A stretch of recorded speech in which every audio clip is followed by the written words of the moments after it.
ஓம் சங்கரானந்தாய வித்மஹே பிரம்மஸ்வரூபாய தீமஹி தன்னோ சத்குரு பிரசோதயாத். ஓம் ஸ்ருதி ஸ்மிருதி புராணானாம் ஆலயம் கருணாலயம் நமாமி பகவத்பாதம் சங்கரம் லோகசங்கரம் சங்கரம் சங்கராச்சார்யம் கேசவம் பாதராயணம் सूत्रभाष्यकृतौ वन्दे भगवन्तौ पुनः पुनः ईश्वरो गुरुरात्मेति मूर्तिभेदविभागिने व्योमवद्व्याप्तदेहाय दक्षिणामूर्तये नमः। सहना भवतु सहनौ भुनक्तु सह वीर्यं करभावहै तेजस्विना अधीतमस्तु मा विद्विषावहैः। ஓம் சாந்தி சாந்தி சாந்தி.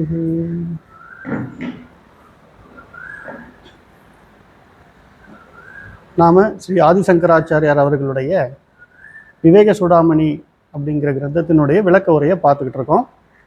அதில் இது வரைக்கும் நம்ம அனாத்மா அப்படிங்கிற தலைப்பில் குருவானவர் சிஷ்யனுக்கு விளக்கம் கொடுத்துட்டு இருந்தார். அந்த அனாத்மாங்கிற கேட்டகரியில் நம்ம இது வரைக்கும் ஸ்தூல தேகத்தை பற்றியும் சூட்சும தேகத்தை பற்றியும் விரிவாக பார்த்துட்டோம். இப்போ இந்த ஸ்தூல தேகம் சூட்சும தேகம்னு நம்ம சொல்கிறக்கூடிய இந்த தேகங்கள் எல்லாம் உருவாயிருக்கு, காரியமாயிருக்கு அப்படின்னு சொன்னால் அதுக்கு ஏதாவது ஒரு காரணம் இருக்கணும் இல்லையா? எப்பயுமே ஒரு காரியம்னு ஒன்று இருக்குதுன்னா அந்த காரியத்துக்கு காரணம்னு ஒன்று வேணும். இப்போ ஒரு மரம் இருக்குது, இந்த மரத்துக்கு காரணமாக என்ன இருக்கும்? ஒரு விதை இருக்கும். மரம் பெரிதாக பெருசாக விரிந்திருந்தால் கூட அதனுடைய காரணம்ன்ற ஒரு சிறு விதையிலிருந்து தான் அது தோன்றியிருக்கு. நமக்கு தெரியும் ஆலமரங்கிறது எவ்வளோ பெரிய மரம், ஆனால் அதனுடைய விதையை பாருங்க, ரொம்ப கடுகு அளவில் இருக்கக்கூடியதாக தான் இருக்குது. அப்போது அந்த எல்லா விதமான காரியத்துக்குமே காரணங்கிற ஒரு அடிப்படை தேவையாக இருக்கிறது. அப்படிங்கிறதுனால இந்த சூட்சும மற்றும் ஸ்தூல தேகங்களுக்கு அடிப்படையாக காரண தேகம் ஒன்று இருக்க வேண்டும் அப்படின்னு நம்ம வேதத்தில் சொல்லியிருக்கக்கூடிய விஷயத்தை நம்ம துணிந்து முடிவு கட்டுறோம். அப்போ இந்த காரண தேகத்தை பற்றியும் நாம் அனாத்மா அப்படிங்கிற விஷயத்துல தான் நமக்கு சொல்லி தந்திருக்கிறாங்க. அதனுடைய ஸ்லோகங்களையும் விளக்கங்களையும் தான் இனி நம்ம பார்க்க போகிறோம்.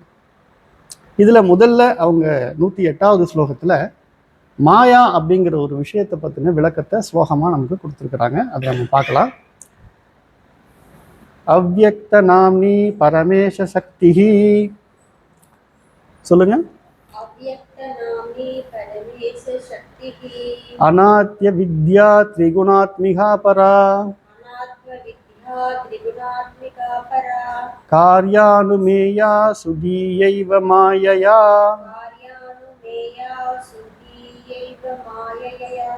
ஜகத் சர்வம் இதம் பிரசூயதே. இந்த ஸ்லோகத்தினுடைய விளக்கம், மாயை என்பது அவ்யக்தம் என பெயருடையது, ஆதியற்றது, அஞ்ஞான வடிவானது, முக்குணமயமானது, பரமேஸ்வரனுடைய உன்னத சக்தியாய் இருப்பது, சிறந்த புத்திமான்களால் தான் அதனுடைய செயலிலிருந்து அது விகுத்தெறியப்படுகிறது. அந்த மாயையால் தான் இந்த உலகம் முழுவதும் பிறப்பிக்கப்படுகிறது அப்படின்னு சொல்றாங்க. இப்போ நம்ம இந்த ஸ்லோகத்தினுடைய பத அர்த்தங்களை நம்ம பார்க்கலாம். இங்க மாயா அப்படிங்கிறது 3வது வரியில பாருங்க, மாயா யயா அப்படின்னு இருக்கு. இப்போ மாயா அப்படின்னா மாயா என்பது ஃபர்ஸ்ட் வரிக்கு வந்துடணும். அவ்யக்த நாம்னி, அவ்யக்தம் என பெயருடையது. மாயா அவ்யக்த நாம்னி. அப்போ அவ்யக்தம்னா என்னன்னு நம்ம புரிஞ்சுக்கணும். இப்போ சமஸ்கிருதத்தில் வியக்தம் அப்படின்னு ஒரு சொல் இருக்கு. வியக்தம் அப்படின்னா வெளிப்பட்டு இருக்கக்கூடிய விஷயம். அப்போ அதுக்கு எதிர்ச்சொல் அவ்யக்தம் அப்படின்னு சொல்றோம். இப்போ வியக்தம்னா வெளிப்பட்டு இருக்கிறதுனா, அப்போ அவ்யக்தம்னா என்ன? வெளிப்படாமல் இருப்பது. இதுக்கு தான் நம்ம ஒரு உதாரணமா ஒரு செடியோ அல்லது மரமோ விதையிலிருந்து வெளிப்பட்டு இருக்கக்கூடிய நிலையை வியக்தம்னுமோ, விதையிலிருந்து வெளிப்படாத நிலையை அவ்யக்தம். அப்போ மாயாங்கிற நிலை எப்படிப்பட்டதுன்னா, நம்ம இங்க பார்த்துக்கிட்டு இருக்கக்கூடிய இந்த சூட்சும ஸ்தூல தேகங்கள் எல்லாம் வெளிப்படாத நிலையில் இருக்கிறத தான் நம்ம சொல்றோம். ஒட்டுமொத்த இந்த ஜெகத் எல்லாமே சேர்ந்து வெளிப்பட்டு காரியமாக இருக்கிறதுன்னா அதுக்கு காரணமா வெளிப்படாமல் இருக்கக்கூடிய ஒன்றை தான் நாம அவ்யக்த மாயா அப்படின்னு சொல்றோம். அப்போ மாயாவை அவ்யக்தம்னு ஏன் சொல்றோம்னா, இங்கு வெளிப்பட்டு காரியமாக இருக்கக்கூடிய அத்தனையும் காரண ரூபத்தில் வெளிப்படாமல் இருக்கிறது. அப்போ அவ்யக்தம்னா என்னன்னு தெளிவாக புரியுது இல்லைங்களா? அப்போ மாயா என்பது அவ்யக்தம் என பெயருடையது ஆகிறதுன்னு சொல்றோம். அது எப்படிப்பட்டது? அனாதி. இப்போ பொதுவாக நம்ம வந்து பிரம்மம் அனாதி அப்படின்னு சொல்றோம். ஆதி அப்படின்னா ஆரம்பம், பிறப்பு. அனாதினா அது எப்போ தோன்றுச்சுன்னு தெரியல அப்படின்னு அர்த்தம். இப்போ மாயாங்கிறத நம்ம என்ன சொல்றோம்னா அவ்யக்தம் அப்படின்றோம். அவ்யக்தம்னா என்ன சொன்னோம்? வெளிப்படாத ஒரு இருக்கிற பொருள், இருக்குதா இல்லையானே தெரியாத ஒரு பொருள் எப்போ தோன்றுச்சுன்னு சொல்ல முடியுமா? இப்ப நீங்க மரத்துக்கு விதையை காமிச்சா விதை தோன்றுச்சுன்னு சொல்லிடலாம். ஆனா இந்த ஒட்டுமொத்த ஜகத்துக்குமே காரணமாக இருக்கக்கூடிய ஒரு பொருள், அது எப்படிப்பட்டதுன்னா அனாதி அப்படின்றாங்க. ஏன் அனாதி அப்படின்னு சொன்னாக்கா, இது எல்லாம் வந்து தோற்ற மாத்திரமா இருக்கக்கூடியது. இந்த தோற்ற மாத்திரம் எல்லாம் ஒடுங்கி இருக்கக்கூடிய நிலையில அதை அனாதின்னு சொல்றதுக்கு காரணமே அது அவ்யக்தமாக இருக்குது. அவ்யக்தனா வெளிப்படாம இருக்குது. இப்போ உதாரணமா ஒரு ஓவியர் ஒருத்தர் இருக்கிறார், இல்லை ஒரு குயவன் வச்சுக்கோங்க. குயவன் ஒருத்தர் இருக்கிறார், அவர்கிட்ட மண்ணை கொடுக்குறோம். மண்ணை மட்டும்தான் கொடுக்குறோம். அவர் இதை வச்சு நீங்கள் ஏதாவது ஒரு அழகான ஒரு பொருள் செஞ்சு கொடுங்க அப்படின்னு அவர்கிட்ட சொல்லிட்டோம்னா, அவர் என்ன செய்கிறாருன்னா அழகான ஒரு யானை பொம்மை செய்கிறார். இப்போ வந்து ஒரு பொருளை கொடுத்தோம், அவர் அதை என்ன ஆக்கிட்டாரு? யானை பொம்மையும் ஆக்கிட்டாரு.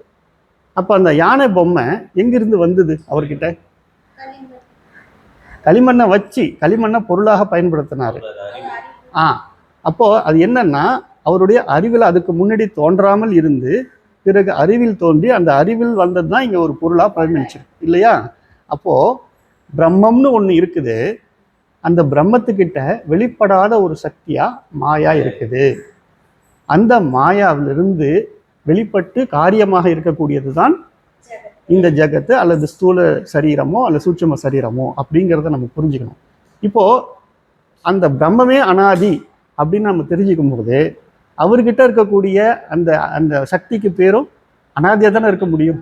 அவரே அனாதினா அவர்கிட்ட இருக்கக்கூடிய சக்தி அதுவும் அனாதி. அதனாலதான் அந்த பிரம்மத்தினுடைய சக்தியா இருக்கக்கூடிய அந்த மாயா அனாதி அப்படின்னு சொல்றோம். இது எப்படிப்பட்ட வடிவில் இருக்குதுன்னா அஞ்ஞான வடிவில், அவித்யா அப்படின்னு சொல்றாங்க. அந்த 2வது வரியில பாருங்க, அநாத்திய அவித்யா. அவித்யா அப்படின்னா, வித்யா அப்படின்னா அறிவு, ஞானம், கல்வி அப்படின்னு சொல்லுவோம். அவித்யா அப்படின்னா அஞ்ஞானம், அறியாமை அப்படிங்கிற சொல்லுக்கான ஒரு விளக்கம். அது ஏன் அறியாமை அப்படின்னு சொல்றோம் அப்படிங்கிறது நம்ம அடுத்து வரக்கூடிய ஸ்லோகங்கள்ல நம்ம அதனுடைய அஞ்ஞானம்ங்கிறதுக்கு அவித்யாங்கிறதுக்கான பொருளை நம்ம அதில் பார்க்கலாம். பொதுவா அவித்யாங்கிறது அறியாமை, அஞ்ஞானம் அப்படின்னு சொல்றோம். அப்போ மாயாவினுடைய விளக்கத்தை சொல்லி அவ்யக்தம் அப்படின்னு சொன்னாங்க. அப்புறம் அது எப்படிப்பட்டதுன்னு சொல்ல வரும் பொழுது முதல்ல சொன்னது அனாதி, 2வது அதனுடைய ரூபம் அஞ்ஞானம், அவித்யா அப்படிங்கிறாங்க. அப்புறம் பாருங்க திரிகுணாத்மிகா. திரிகுணம் குணம்னா அப்போ வந்து நம்ம வந்து திரிகுணம்னா 3 குணங்கள் உடையது. தண்ணில அதுல 3 குணங்களை வைத்திருக்கிறது. அது என்னென்ன? சத்துவம், ரஜஸ், தமஸ் அப்படிங்கிற அந்த 3 குணங்களை கொண்டுள்ளது. பரமேச சக்தி பரா. பரான்னா மேலானது. பரம ஈசன். ஈசன்னா கட்டியாளக்கூடியவர். எல்லாற்றுக்கும் மேல இருந்து கட்டியாளக்கூடிய தலைமையில் இருக்கக்கூடியவர் தான் பரமேஸ்வரன் சொல்லுவோம். அந்த பரமேஸ்வரனுக்கு இருக்கக்கூடிய மேலான சக்தியா இந்த மாயா தான் இருக்குது அப்படின்னு சொல்றாங்க. அது பரமேச சக்தி பரா, அவருடைய உன்னதமான மேலான சக்தியாக இருக்கிறது. ஏன்னா அந்த பரமேஸ்வரன் இந்த மாயாங்கிற சக்தியை வச்சுதான் ஜெகத்து ஒட்டுமொத்தத்தையுமே படைக்கிறார். அப்போ எல்லாத்துக்கும் காரணமாக இருக்கிற ஒன்றைத்தான் நம்ம வந்து உன்னதம் அல்லது பரா அப்படின்னு சொல்லுவோம்.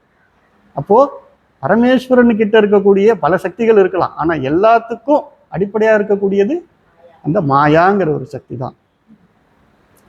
சுதியா ஏவ. சுதியா ஏவனா இப்போ வந்து தி அப்படின்னா புத்தி. அப்போ சுதினா சிறந்த புத்திமான். தி அப்படின்னா புத்தி, புத்தி உடையவன்ல. சுதீயன் அப்படின்னா சிறந்த புத்திமான். இப்போ இப்படிப்பட்ட இந்த மாயாவை யாரால புரிஞ்சிக்க முடியும்? அது வெளிப்படவே இல்லைன்னு சொல்றோம். வெளிப்படாத நிலையில இருக்கிறதுக்கு பேரு மாயா. வெளிப்பட்டுச்சுன்னா ஜெகத்துன்னு சொல்றோம். ஸ்தூல சரீரம்னு சொல்றோம், சூட்சும சரீரம்னு சொல்றோம். அப்போ இது எல்லாத்துக்குமே அதுதான் ஆதாரமாக இருக்குது அப்படின்னா அதை காரணம்னு சொல்லலாம் இல்லையா? அப்போ மாயா தான் எல்லாத்துக்கும் காரணம்னு யாரால புரிஞ்சுக்க முடியும்? சிறந்த புத்திமானால மட்டும்தான் புரிந்து கொள்ள முடியும். எப்போ ஒரு காரியத்தை பார்த்து அதனுடைய காரியத்தை யூகித்து அறியக்கூடிய சிறந்த புத்திமான் இருக்கிறானோ அவனால தான் இது முடியும் அப்படின்னு சொல்றாங்க. அப்போ பாருங்க, அதுதான் காரிய அனுமேயா. சிறந்த புத்திமானால் அதனுடைய செயல்களிலிருந்து அது உகித்தறியப்படுகிறது அப்படின்னு சொல்றாங்க. ஏயா அந்த மாயையால் இதம் இந்த ஜெகத் சர்வம் உலகம் முழுவதும் பிரசூதே பிறப்பிக்கப்படுகிறது. அப்போ பாருங்க, இந்த ஜெகத்து மாயினால்தான் பிறப்பிக்கப்பட்டிருக்கிறது அப்படிங்கிற ஒரு இன்ஃபர்மேஷன். அப்போ இந்த ஜெகத்து மாயை கிட்ட எப்படி இருந்திருக்கும்? அவ்வியக்தமாக இருந்திருக்கிறது. அவ்வியக்தமாக இருந்த அந்த ஒரு உலகமானது வியக்தமாக வரும்போது காரியமாகி வருகிறது. காரண நிலையில மாயாவிடத்தில் அவ்வியக்தமாக இருக்கிறது. அதுவே வியக்தமாகும் பொழுது இங்கு ஜெகத்தாக நமக்கு தெரிகிறது. அப்புறம் அதனுடைய தன்மை அனாதி, அவித்யா, திரிகுணாத்மிகா, பரமேஸ்வரனுடைய ஒரு உன்னத சக்தி பரா அப்படின்னு சொன்னோம். ஸோ இதெல்லாம் நம்ம இந்த ஸ்லோகத்தில் தெரிஞ்சுக்கிறது. இது இன்ட்ரோடக்ஷன் தான். இப்போ இனி ஒன்னொன்னுத்தையும் நம்ம விளக்கமாக பார்க்க வேண்டியிருக்கு. இதுலேயே காரியானுமேயா அப்படின்னா ஒரு விஷயத்தை யூகித்தறியக்கூடிய தன்மையுடையவன்னு சொல்கிறோம் இல்லையா? இப்போ நம்ம சாதாரணமாக ஒரு இடத்துல புகை வருது அப்படின்னா இந்த புகை எதனால் வருது? அப்போ நெருப்பு இருந்தால்தான் புகை வரும்னு யூகி தெரியக்கூடிய ஒரு புத்தி கூர்மை உத்தரவு இருக்கு. ஒரு இடத்துல பல்பு எரியுது, எதனால எரியுது? மின்சாரம் இருக்கு. அப்போ மின்சாரம் இருந்தாதான். இப்போ நம்ம வீட்டில் கரண்ட் போயிடுச்சுன்னா உடனே என்ன பண்ணுவோம்? பக்கத்து வீட்டில் போய் எட்டி பார்ப்போம், லைட் எரியுதா? அப்போ கரண்ட் இருக்கான்னு எப்படி பார்ப்போம்? லைட் எரியுதா? அப்போ லைட் எரிந்தால் கரண்ட் இருக்குது. அப்போ ஒரு விஷயத்தை இன்னொரு விஷயத்தை வச்சு அனுமானம் உகித்து அறிகிறாங்க இல்லையா? அந்த மாதிரி புத்தி கூர்மை உள்ளவர்கள் தான் இந்த காரியமான இந்த ஜெகத்தை வச்சு அவ்வியக்தமாக இருக்கக்கூடிய அந்த காரண மாயாவை புரிந்து கொள்ள முடியும். இதை சாதாரணமாக எல்லாராலையும் புரிந்து கொள்ள முடியாது அப்படின்னு ஒரு அந்த காரியானுமேயாங்கிறது நம்ம அந்த இடத்துல உகித்து கறியக்கூடிய தன்மையை நம்ம புரிஞ்சுக்கணும். அனுமேயா அனுமானம் பண்ணக்கூடிய, காரியத்திலிருந்து அனுமானம் செய்து கொள்ளக்கூடிய புத்தி கூர்மை உடையவன். சரி, ஆமாம். அப்போது அந்த பரமேச சக்தின்னு ஒன்று சொன்னோம். அது நம்ம கொஞ்சம் பார்க்கணும். அது சாஸ்திரத்தில் ஓம் மாயாந்து பிரகிருதிம் வித்யான் மாயினந்து மகேஸ்வரம் அப்படின்னு சொல்லுவாங்க. பிரகிருதிங்கிற ஒரு வேர்டு அதில் வருது. மாயையை பிரகிருதி என்றும் மாயை எவனுடைய சக்தியோ அவனை மகேஸ்வரன் என்றும் அறிய வேண்டும். ஈஸ்வரன் எல்லாத்தையும் கட்டி ஆளக்கூடிய தகுதியுடையவராக இருக்கிறார். எல்லாத்தையும் கட்டி ஆளணும்னா முதல்ல அதை உருவாக்கணும் இல்லையா? எது உருவாகி இருக்கிறதோ அதை தானே ஒருத்தர் கட்டி ஆள முடியும். ஒரு ராஜ்யம்னு ஒன்று, ஒரு நாடுன்னு ஒன்று இருந்தால் தான் அதை கட்டி ஆள்றதுக்கு அந்த இடத்துல ஒரு மன்னர் ஒருத்தர் இருப்பார். ராஜ்யம் இல்லைன்னா அவர் மன்னரே இல்லை. அப்போது அந்த பரமேஸ்வரன் எல்லாத்தையும் கட்டி ஆளக்கூடிய அந்த மகா ஈஸ்வரனுக்கு இது எல்லாத்தையும் படைக்கக்கூடிய சக்தியாக இருப்பதே இந்த மாயா தான். அதனால தான் பரமேஸ்வரனுடைய சக்தி. பரமேஸ்வரன் அந்த சக்தியை கொண்டு தான் இது எல்லாத்தையும் பிரகிருதிங்கிற நிலையில படைக்கிறாரு. அதையெல்லாம் கட்டி ஆளக்கூடிய நிலையிலையும் இருக்கிறாரு. அப்போ என்ன சொல்றாங்க? மாயையை பிரகிருதி என்றும் மாயை யாருடைய சக்தியோ அவரை தான் நாம மகேஸ்வரன் சொல்லணும் அப்படிங்கிறாங்க. அப்புறம் பாருங்க, பகவத்கீதையில ஒரு இடத்துல ஒரு பகவான் என்ன சொல்றாருன்னா, முக்குண வடிவானதும் தெய்வ சக்தி வாய்ந்ததுமான என்னுடைய மாயை கடத்தற்கு அரியது. கடத்தற்கு அரியதுன்னா முதல்ல அது மாயைன்னு தெரிஞ்சுக்கிட்டாதான். அப்போ புத்திசாலி ஒருத்தரவன் அந்த இடத்துல லைட்டு எரியுது எரியலைங்கிறத பற்றி கரண்ட் இருக்குதா இல்லையான்னு கண்டுபிடிக்கக்கூடிய புத்தி கூர்மை வேணும். புத்தி கூர்மை இல்லாதவங்களால கண்டுபிடிக்க முடியாது. அப்போ மாயையை புரிந்து கொள்ளவே முடியாது. அதான் கடத்தற்கு அரியது. எவர்கள் என்னையே சரணடைகிறார்களோ அவர்கள் தான் இந்த மாயையை தாண்டுகிறார்னு பகவான் ஒரு உறுதி கொடுக்குறார். அப்போ பகவான் பகவான் யாருன்னு தெரிஞ்சு அவர்கிட்ட எந்த முறையில் சரணடையணுமோ அந்த முறையில் சரணடைஞ்சா மாயையே கடந்துடலாம் அப்படின்னு அவர். அப்போ மாயைங்கிறது ஏன் ஏன் இந்த இடத்துல பார்க்குறோன்னா, மாயையினுடைய சக்தியை நம்ம புரிஞ்சுக்கணும். அது அவ்வளவு எளிதில் மாயையை புரிந்து கொள்ளவே முடியாது. யார் ஒருத்தர் மாயாவை சரியாக புரிஞ்சுக்கிறாரோ அவர் கண்டிப்பாக இந்த ஜெகத்தினுடைய பந்தம்ங்கிற பிடியிலேருந்து விடுபட்டு மோட்சத்தை ஈஸியாக அடைஞ்சிடலாம். அப்போ நம்ம முக்கியமாக புரிஞ்சிக்க வேண்டியது இந்த மாயா சக்தியை பற்றி தான். ஸோ அந்த மாயா சக்தி தான் நம்ம இனி தெரிஞ்சுக்க போகிறோம். இப்போ அடுத்ததுக்கு போகலாம்.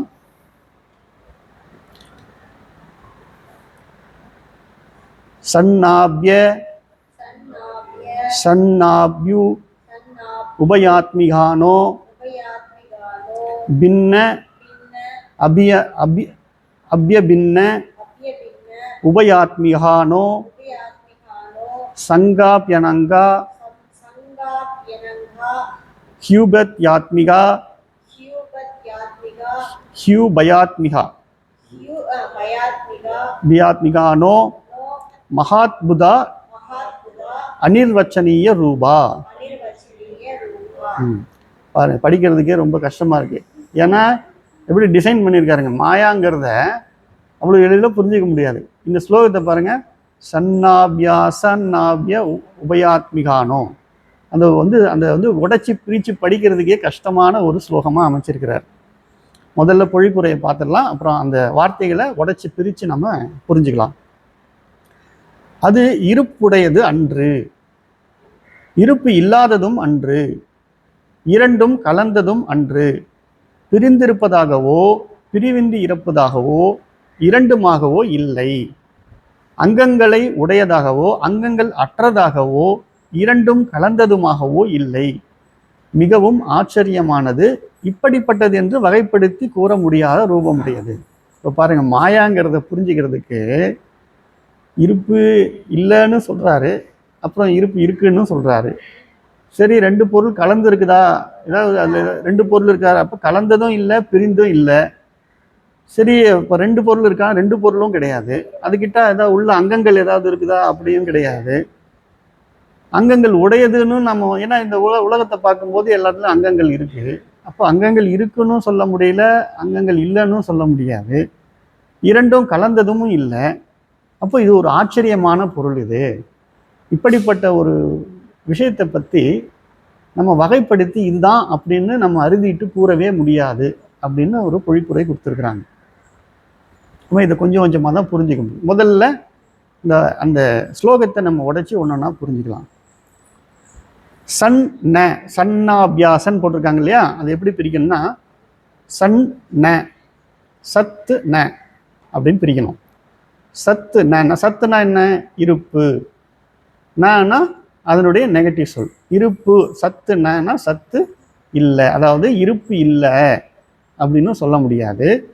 அபி அசத் ந, சன் ந அபி அசன்ன அப்படின்னா அசத் நன்னு பிரிக்கணும். அதை அபி அசத் ந. அதே மாதிரி அதை இல்லைன்னு சொல்ல முடியாது. சத்துனா இருக்குன்னா அசத்துனா இல்லை. அப்போ சத்து இருக்குதுன்னு சொல்ல முடியாது, இல்லைன்னு சொல்ல முடியாது. பாருங்க, சன்னு ந அபி அசத்ன, இது எல்லாத்தையும் சேர்த்த உடனே புதுசாக ஒரு வார்த்தையை உருவான மாதிரி தெரியுது. அப்புறம் பாருங்க, அபி உபயாத்மிகானோ, இல்லாததும் இருக்குதுன்னு சொல்ல முடியாது, ஆனால் ரெண்டும் கலந்தது இருக்குது. கலந்துதான் இருக்குதான்னா சொல்லவும் முடியாது. ரொம்ப குழப்பமான ஒரு பொருளை பற்றி நம்ம பேசிகிட்டு இருக்கிறோம். ஒரு பொருள் இருப்பு இருக்குன்னு சொல்ல முடியாது, இல்லைன்னு சொல்ல முடியாது. சரி, ரெண்டும் கலந்துருக்குதான்னு கேட்டால் அதுவும் இல்லை. இப்போ இதுக்கு ஒரு உதாரணம் சொன்னாதான் நம்ம இதை புரிஞ்சிக்க முடியும். இப்போ வழக்கமாக நம்ம பயன்படுத்தக்கூடிய அந்த கயிறு சர்ப்பம், இந்த ஒரு உதாரணத்தையே நம்ம எடுத்துக்கலாம். ஒரு கயிறு இருக்குது, அந்த இடத்துல மங்கலான வெளிச்சம் இருக்குது. ஒருத்தர் ஏதோ குழப்பமான சிந்தனையில் அந்த இடத்துல போயிட்டு இருக்கும்போது அந்த மங்கலான வெளிச்சத்தில் அவர் ஒரு குழப்பமான மனநிலையில் அதை பார்க்கும்போது அவருக்கு அந்த கயிறு பாம்பு போல தெரிஞ்சிருக்கு. இது நமக்கு நிறைய பேருக்கு இது அனுபவம் இருக்கும் இல்லையா? ஸோ இந்த மாதிரி அவர் பாம்பு போல பார்க்குறார். பாம்பு போல பார்த்தோன்னே அவருக்கு என்ன உணர்வுகள்லாம் வரும்? பாம்பை பார்த்த படபடப்பு, பயம் எல்லாம் வரும் இல்லையா? சரி, இப்போ அந்த பாம்பு அங்கே இருக்கிறதா? இப்படி ஒரு கேள்வி கேட்டால் என்ன சொல்லுவீங்க? அவருக்கு அனுபவத்துக்கு இருக்குது, ஆனா அதை ஆராய்ந்து பார்த்தா இல்லை. அப்ப பாம்பை இருக்குதுன்னு சொல்லலாமா இல்லைன்னு சொல்லலாமா? அததான் வந்து சத் ந அபி அசத் ந, இருப்புடையதுன்னு சொல்ல முடியாது, இல்லைன்னு சொல்ல முடியாது. அப்போ ஒரே பொருளை உளதுன்னு சொல்ல முடியாது, இலதுன்னு சொல்ல முடியாது. ரெண்டும் கலந்து எப்படியாவது இருக்க முடியுமா? ஒரே பொருள் இருக்குது இல்லை, ரெண்டு ஆப்போசிட்டை வந்து நம்ம ஒரே இடத்துல வைக்க முடியாது. அது ரொம்ப முரண்பாடான விஷயத்த ஒரே இடத்துல நம்ம வந்து வைக்கவே முடியாது. அப்போ இதை ரெண்டும் கலந்ததுன்னு நம்ம சொல்றதுக்கு இல்லை. அப்போ ஒரு பொருளை வர்ணிக்கிறதுக்கு பாருங்க, மாயாவை வர்ணிக்கிறதுக்கு உதாரணம், சரியான உதாரணம் இல்லைன்னா புரிஞ்சுக்க முடியாது. அதனால தான் நம்ம என்ன சொல்லியிருக்கோம், காரிய அனுமான புத்தி, காரியத்தை வைத்து அனுமானம் செய்யக்கூடிய புத்தி இருந்தால்தான் அதை நம்ம வந்து சரியா புரிஞ்சுக்க முடியும்னு சொன்னோம். இப்போ இந்த உதாரணத்தை கொண்டு நம்ம பார்க்கும்போது, ஒரு மனிதன் அந்த இடத்துல ஒரு ஆதாரமா ஒரு பொருள் கிடக்குது, கயிறுங்கிற ஒரு பொருள் இருக்குது. அந்த பொருளை தன்னுடைய சரியான பார்வை இல்லாத மங்கலான காட்சியினால அவன் என்ன பண்றான், உருவகப்படுத்துறான். என்னவா உருவகப்படுத்துறான்? பாம்பா உருவகப்படுத்துறான். அந்த நேரத்துல அவனுக்கு அனுபவத்திற்கு அது உண்மையாக தெரிகிறது. அதனாலதான் அவனுக்கு அதற்குரிய பதட்டம் எல்லாமே வந்தது. அப்போ அந்த அனுபவம் எது வரைக்கும் அவனுக்கு இருக்குது? அதை உண்மைன்னு நம்புற வரைக்கும் இருக்குது. அப்போ அந்த அனுபவம் இருக்கிற வரைக்கும் அது அவனை பொறுத்த வரைக்கும் உண்மை. இப்போ உண்மை அப்படின்னு நம்புற வரைக்கும் அந்த அனுபவம் இருக்குது, இப்படியும் சொல்லலாம் இல்லையா? அப்போ உண்மைங்கிறத இல்லை அது பொய்ன்னு எப்போ புரிஞ்சுக்கிறானோ அப்போ அந்த அனுபவம் இருக்கா? இல்லை. அப்போ பாருங்க, இந்த இடத்துல இருப்பு உடையதுன்னு சொல்ல முடியாது, இருப்பு இல்லைன்னு சொல்ல முடியாது. இப்படி ஒரு குழப்பமான நிலை. அப்போ மாயைங்கிறத இப்படிதான் நம்ம புரிஞ்சுக்கணும். சரி, பிரிந்து இருப்பதாகவோ பின்ன அபி அபின்னா அபி. இப்போ பின்னம்னா என்ன? துண்டுபட்டு இருக்குது. இப்போ கயிறிலிருந்து பாம்பு பிரிந்து இருக்குது, இது வேற அது வேற. அவனை பார்க்குற அனுபவத்தில் இருக்கிறவனுக்கு ரெண்டும் வேற வேறையா தெரியுமா? சரி, அப்போ அந்த பாம்பு கயிறிலிருந்து வேறா இல்லையா? இது கயிறு, அது பாம்பு, ரெண்டும் வேற தானே. ஆனால் அவனுக்கு எப்படி தெரியுது? ஒன்றா தான் தெரியுது. அவனை பொறுத்த வரைக்கும் பாம்பு தான் அங்கே இருக்குது. அப்போ அதை பிரிந்து இருக்குதுன்னு சொல்ல முடியாது, ஒன்று சொல்ல முடியாது. அதுதான் பின்ன அபி அபின்ன அபி. அப்போ பிரிவின்றி இருப்பதாகவோ நம்மளால சொல்ல முடியாது. சரி, ரெண்டுமா இருக்குமோ? எப்படி இருக்க முடியும் சொல்லுங்க? ஒரே நேரத்தில் அது கயிறாவும் பாம்பாவும் இருக்க முடியுமா? வாய்ப்பு இல்லைல்ல. அதுதான் வந்து உபயாத்மிகான நங்கிறது தான் அங்கே நோன்னு போட்டிருக்காங்க. நம்ம சொல்லும்போது சில நேரத்தில் விழித்தல் சொல்லுவோம். அப்படி சொல்லும்போது அந்த உபயாத்மிகா ந அப்படிங்கிறது உபயாத்மிகா நோ அப்படின்னு சொல்லி எழுதியிருக்காங்க. அப்போ ரெண்டுமாகவோ இல்லை, பிரிந்தும் இல்லை, சேர்ந்தும் இல்லை, ரெண்டுமாகவும் இல்லை. அதுக்கு உதாரணம் பாருங்க, நம்ம கயிறு பாம்பு பார்க்கும்போது கயிறோட அது சேர்ந்து இருக்குதான்னா அப்படியும் இல்லை, கயிறுலேருந்து பிரிந்து இருக்குதா அப்படின்னும் இல்லை, இல்லை ரெண்டுமே அங்கே இருக்குதா அப்படின்னா ரெண்டுமும். ஏன்னா அந்த பாம்புங்கிறது உண்மையில என்னது? அவருடைய புத்தியினுடைய கற்பிதம் இல்லையா? இதை நம்ம கூடவே சேர்த்து புரிஞ்சுக்கிட்டு வரும். கயிறுங்கிறது தான் அங்கே ஒரு பொருள் இருக்குது. அதை இவர் தன்னுடைய சரியான பிரமாணத்தை உபயோகப்படுத்துறதுனால, அதாவது சரியான வெளிச்சம், தன்னுடைய பார்வை, இதெல்லாம் சரியா இல்லாததுனால அவருக்கு என்னவா தோன்றிடுச்சு? அது பாம்பா தோன்றிடுச்சு. அதனால அவருக்குடைய அனுபவத்துக்கு அது பாம்பு தான். பாம்பு தான்னும் போது அதற்கான பயமும் அவருக்கு வந்துடுது. அப்போ இந்த மாயையை இப்படிதான் நீங்க புரிஞ்சுக்கணும். இப்போ கயிறுங்கிறத காரணம்னு வச்சுக்கிட்டோம்னா அதுல காரியம் எது? பாம்பு, அதனால விளையக்கூடிய அனுபவம். இப்ப புரியுதா? அப்ப காரியத்தை ஆராய்ந்து பார்த்தால் காரணம் தெரிய வரும். காரணம் பத்தி தெரிஞ்சுக்கணும்னா என்ன பண்ணணும்? காரியத்தை சரியா ஆராயணும் இல்லையா? அப்போ நீங்க பாம்பு இருக்கிறதாங்கிறத சரியா யூகிச்சிங்கன்னா, உண்மையிலேயே அது இருக்குதா? பாம்புன்னா என்ன பண்ணும்? ஒரே இடத்துல அப்படியே கிடக்குமா? நம்ம 5 நிமிஷமா பார்க்குறோம். அப்போ உடனே உங்களுக்கு ஒரு சந்தேகம், இல்லை பாம்பு இந்த மாதிரி கிடக்காது. சரி, செத்த பாம்பா இருந்தால் உங்களுக்கு ஏன் பயம் வருது? அப்போ புரியுதா உங்களுக்கு? அப்போ நம்ம வந்து சரியா புரிஞ்சுக்கணும். இந்த இடத்துல நம்ம வந்து புத்தி ஒரு விதமான அனுமானத்தை ஏற்படுத்துது. அந்த இடத்துல ஒரு விதமான கற்பிதத்தை உருவாக்குது. இருக்கக்கூடிய ஆதார பொருள்ல தானா ஒரு விதமான கற்பிதத்தை ஏற்படுத்தும். அந்த அனுபவத்தை உண்மனும் நம்புது இல்லையா? இப்ப இதை தான் அவங்க வந்து என்ன சொல்றாங்க, இந்த உண்மையையும் அதையும் பிரிச்சு பார்க்க முடியுமா, கயிறையும் பாம்பையும் பிரித்து பார்க்க முடியுமானா பிரிக்க முடியாது. ஏன்னா அது உண்மையா இருந்தா தானே பிரிக்க, அது உண்மையாக இருந்தால்தான் அதை நம்ம பிரித்து பார்க்கலாம். ரெண்டு பொருளாக இருந்தால் பிரித்து பார்க்கலாம். இப்போ இது ஒரு மூடி இருக்கு, ஒரு பாட்டில் இருக்கு, இதை பிரித்து பார்க்கலாம். சப்போஸ் இது உண்மையா இல்லைன்னு வச்சுக்கங்களேன், இது பிரித்து பார்க்கக்கூடிய வாய்ப்பு இருக்கா? இல்லை தானே. ஒரு பொருள் தான் இருக்குது. அந்த ஒரு பொருள்லேருந்து கற்பிதமாக ஒரு பாம்பை பார்த்துட்டாரு. அது சேர்ந்து இருக்குது பிரிந்து இருக்குதுங்கிற வாய்ப்பே அங்கே இல்லை இல்லையா? ஸோ அதனால தான் அதை வந்து பிரிந்திருப்பதாகவோ பிரிவின்றி இருப்பதாகவோ இரண்டுமாகவோ இல்லை அப்படின்னு சொல்கிறாங்க. சரி, இப்போ அதில் அங்கங்கள் இருக்கா, அந்த பாம்பில் ஏதாவது அங்கங்கள் இருக்கா அப்படின்னு பார்த்தோம்னா, எப்படி பிரம்மம் வந்து எப்படி நம்ம வந்து நிரங்க வஸ்து அப்படின்னு சொல்கிறோமோ, நிற அவயவம்னு சொல்கிறோமோ, அதே மாதிரி இந்த மாயாவுக்கிட்டையும் அங்கங்களே இல்லை, அங்கங்களே கிடையாது. ச அங்கா அபி, அங்கங்களை உடையதாகவோ அனங்காகி அங்கங்கள் அற்றதாகவோ உபயாத்மிகானோ இரண்டும் கலந்ததாகவோ இல்லை. பொய்யான தோற்றமுடையத்துக்கு நம்ம அங்கம் கற்பித்து பார்த்தோம்னா அதுவும் என்னது, கற்பிதம்தான். அந்த காரணமான கயிறு இருக்கு இல்லையா, அதை வந்து நம்ம வந்து சோதிக்கவே தேவையில்லை. அது கயிறு தானவொடனே நம்ம என்ன பண்ணுவோம், இந்த அனுபவம் அத்தனையும் பொய்யுங்கிறத நம்ம புரிஞ்சுக்குவோம். அப்போ இந்த மாதிரி தன்மையுடைய இந்த மாயாவை மகா அத்புதா அப்படிங்கிறாங்க.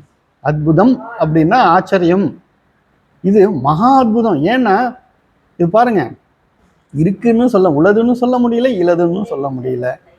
இதுல இருந்து இந்த மாயாங்கிறதுல இருந்து இந்த காரியம் காரணம் ரெண்டும் பிரிந்து இருக்கிறதா, ஒன்றாக இருக்கிறதா, சேர்ந்து இருக்குதா அப்படின்னு சொல்லவும் முடியல. அங்கங்கள் இருக்குதா இல்லையானும் சரியா நம்மளால சொல்ல முடியல. அப்போ இதை எப்படிதான் புரிஞ்சுக்க முடியும் அப்படின்னு பார்த்தோம்னா, இந்த மாதிரி உதாரணங்களை வச்சு புரிஞ்சுக்கலாமே தவிர நேரடியா அதை பற்றின விளக்கங்களை கொடுக்கணும்னா அதை இன்னதென்று வகைப்படுத்தி கூற முடியாது. அதற்கான சொல் சாஸ்திரத்துல கொடுத்திருக்கிறது அனிர்வச்சனீய ரூபம். அதன் ரூபம் எப்படிப்பட்டது, அனிர்வச்சனீயம். அனிர்வச்சனீயம்னா என்ன, இன்னதென்று வகைப்படுத்தி இதான் இப்படிதான் அப்படின்னு சொல்லி நம்ம இதை அறுதிட்டு கூற முடியாது அப்படின்னு சொல்றாங்க. அப்போ இந்த மாயாவை பத்தி நம்ம இன்னும் பார்க்கறதுக்கு சுவாமியோட புத்தகத்துல ஒரு 8 பாயிண்ட் கொடுத்துருக்காங்க. அந்த 8 பாயிண்ட்டையும் சாமியோட வார்த்தையிலே நான் படிக்கணும்னு விரும்புகிறேன். ஏன்னா இந்த இந்த இந்த பாயிண்ட்டுகளை நம்ம சரியாக புரிஞ்சுக்கிட்டோம்னா மாயையை சரியாக புரிஞ்சுக்கலாம். மாயைங்கிறது கற்பிதம்ங்கிறதையும் நம்ம சரியாக புரிஞ்சுக்கலாம். அதனால் இதை நம்ம பார்க்கலாம், ஒன்று ஒன்றா பார்க்கலாம். முதல் பாயிண்ட்டு அவ்வியக்தம். இதை நம்ம போன ஸ்லோகத்திலே நம்ம பார்த்துக்கிறோம். அவ்வியக்தம்னா என்ன பார்த்தோம், வெளிப்படாத நிலையில் இருக்கக்கூடியது காரணம் அப்படின்னு சொன்னோம். இப்போ வெளிப்பட்டிருக்கிறத வியக்தம் அப்படின்னு சொல்லுவோம். அப்போது ஒரு விஷயத்தில் மறைந்து இருக்கிறத அல்லது வெளிப்படாத இருக்கிறத என்ன சொல்லுவோம், அவ்வியக்தம். இப்போ இங்கே இந்த ஜெகத்து எல்லாம் இருக்குது. அப்போ ஒரு காலத்தில் இது வெளிப்படாமல் அவ்வியக்தமாக இருந்திருக்கணும். எப்படி நம்ம வந்து குயவனுடைய அறிவில் அந்த பொம்மை வந்து வெளிப்படாமல் இருந்தது இல்லையா, அவங்ககிட்ட ஒரு பொருளை அந்த களிமண்ணை கொடுத்து நீங்கள் செஞ்சு கொடுங்கன்னொடனே அது வெளிப்பட்டது. அப்போ ஒரு காலத்தில் வெளிப்படாமல் இருந்தது. அதுபோல இங்கேயும் நம்ம புரிஞ்சுக்கணும். சரி, இப்போ இந்த மாயாவினுடைய அவ்வியக்தமான நிலை அனுபவத்துக்கு வருமா, வராது. ஒரு பாடகர் இருக்காரு, அவர்கிட்ட பாடல் ஒளிஞ்சிருக்கு. சார் பாடுங்க நீங்க அப்படின்னு. அவர் பாடகரானே யாருக்குமே தெரியாது. தெரியாத ஒருத்தர் இருக்கார் நம்ம குரூப்ல, ஒரு திடீர்னு புதுசாக ஒருத்தர் வராரு. ஆனால் அவர் வந்து பார்த்தீங்கன்னா கோயம்புத்தூர்லேயே பெரிய பாடகராக இருக்காருன்னு வச்சுங்க. அவர் வந்து உட்கார்ந்துருக்கிறாரு. அது வரைக்கும் யாருக்கும் தெரியல. ஒரு ஆள் மட்டும் கண்டுபிடிச்சிட்டாரு, அவருக்கு பாடகர். ஐயா நீங்கள் பெரிய பாடகராச்சு, நீங்கள் ஒரு பாட்டு பாடுங்க. உடனே அவர் தன்னுடைய ராகங்களெல்லாம் எடுத்து விடுறார். ஒரு நல்ல அருமையான பாட்டு பாடுறாருன்னா அது வரைக்கும் அந்த இடத்துல அவர்கிட்ட அந்த மாதிரி ஒரு திறமை ஒளிந்திருந்ததுன்னு யாருக்காவது தெரிஞ்சுதா? அப்போ அது எப்படி இருந்தது, அவ்வியக்தமாக இருக்கும். அவ்வியக்தமாக இருக்கக்கூடிய நிலையில நம்மளால அதை அனுபவிக்க முடியாது, அனுபவத்துக்கு வராது. காரியமாக வரும்பொழுதுதான் அவர் பாருங்க, வெளிப்படுத்தக்கூடிய நிலை காரியம், அதுதான் வியக்தம். அந்த நிலையில இருக்கும்போது தான் நாம அனுபவத்துக்கு வருகிறது. அப்போ மாயாவுடைய தன்மை பாருங்க, மாயாவில் காரண நிலையில அனுபவம் இல்லை, காரிய நிலையில தான் அனுபவம் இருக்கிறது. இது ஒரு பாயிண்ட். அவ்யக்தத்தை நம்ம சரியா புரிஞ்சுக்கணுங்கிறதுக்காக இதெல்லாம் சொல்லியிருக்கிறாங்க சுவாமி. இப்போ அவ்யக்த நிலையில அறிபவன் அறிபடு பொருள் அப்படிங்கிற வேறுபாடு இருக்குமா? இருக்க. ஏன்னா அது வெளிப்படவே இல்லை. இப்போ வெளிப்பட்டு ஒரு விஷயம் இருந்தானா அதை அறியறதுக்கும் ஒருத்தர் இருப்பான். அப்போ அறிபவன் அறிபடு பொருளுங்கிற அந்த வேறுபாடெல்லாம் கிடையாது. அப்போ இப்போ யார் தான் வந்து இதை அறிய முடியும்? 2 பேர் சேர்ந்து தூங்கினிருந்தாலும், 4 பேர் சேர்ந்து தூங்கினாலும், ஒரு ஆள் சேர்ந்து தூங்கினாலும் தூக்கத்தில் ஏதாவது வேறுபாடு இருக்குமா? அப்போ பாருங்க, அந்த காரண நிலை, மாயாவினுடைய அந்த காரண நிலை அப்படிங்கிறத புரிஞ்சுக்கிறது தூக்கத்தை தான் உதாரணமாக சொல்றாங்க. தூக்கத்தில் யாருக்குமே எதுவுமே தெரியல. அந்த தூக்கத்தில் நம்ம என்ன நிலையில் இருந்தோம்னு யாராவது சொல்ல முடியுமா? ஒரே விஷயம், ஆனந்தமாக இருந்தோம், சுகமாக இருந்தது அப்படிங்கிறத தவிர தூக்கத்தினுடைய அனுபவத்தை அந்த நேரத்தில் யாராவது சொல்ல முடியுமா? தூக்க நேரத்தில் சொல்ல முடியாது. ஸோ அது வந்து நம்ம புரிஞ்சிக்க வேண்டிய ஒரு முக்கியமான விஷயம் அவ்யக்தத்தை பொறுத்த வரைக்கும். அதாவது அவ்யக்தத்தில் இருக்கும்போது அனுபவம் கிடையாது. அப்போ தூக்கத்தில் இருக்கும்போது அனுபவம் அந்த நேரத்தில் நம்மளால அனுபவிக்கிறேன்னு சொல்ல முடியாது. தூக்கத்துலேருந்து வெளியில் வந்தால் தான் சொல்ல முடியும். அதாவது வியக்தத்தில் வந்தால் தான் நீங்கள் சொல்ல முடியும். புரியுதுங்களா? சரி, இன்னொரு முக்கியமான பாயிண்ட், சக்தி துவயம். சக்தி துவயம். அப்படின்னா 2, துவயம்னா 2, சக்தினா 2 விதமான சக்திகள் வந்து இந்த மாயா கிட்ட இருக்கு. இந்த 2 சக்தியும் நம்ம சரியா புரிஞ்சுக்கணும்.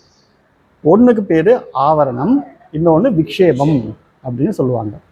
ஆவரணங்கிறது மறைக்கக்கூடிய சக்தி, விக்ஷேபங்கிறது படைப்பு சக்தி.